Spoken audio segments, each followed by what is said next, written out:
이승만 전 대통령의 항일투쟁과 대한민국 건국 과정을 다룬 다큐멘터리 영화 건국전쟁이 개봉 3주 만에 관람객 80만 명을 돌파했습니다. 상업적 흥행을 위해서 극적인 각색을 하거나 유명 배우가 출연한 것도 아닌 다큐멘터리 영화로는 이례적인 관심과 흥행인데 새로운 역사적 사회적 논쟁도 시작이 됐습니다. 김영준 기자가 보도합니다.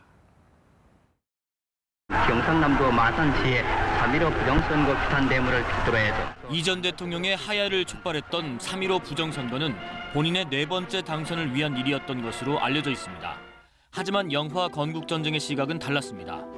당시 야당 대통령 후보 조병옥이 선거 직전 숨져 단독 후보인 이 대통령의 당선이 확정된 상태에서 부통령을 여당 후보로 당선시키기 위해 참모들이 주도한 부정선거로 규정했습니다. 장면이 당선될 가능성이 많아. 그래가지고 자유당이 이기붕이를 부통령에 당선시키기 위해서 3.15 부정선거가 있었던 거예요. 이 영화는 6.25 전쟁 때 북한군의 남하 속도를 늦추기 위해 한강 다리를 폭파한 건 사실이지만 민간인 피해는 없었다고 주장했습니다. 폭파 전 경찰이 민간인 통행을 막고 다리 옆에 부교를 가설해 건너도록 했다며 근거 사진을 제시했습니다. 이 대통령의 도망 논란에 대해서도 적극 목소리를 냈습니다. 만일 이 대통령이 서울에 남았다면 한반도는 전쟁 초기 북한의 수중으로 넘어갔을 거라면서 이 대통령은 한반도를 떠나 망명 정부를 세우라는 미국의 제안마저 거부하며 국토를 사수했다고 주장했습니다.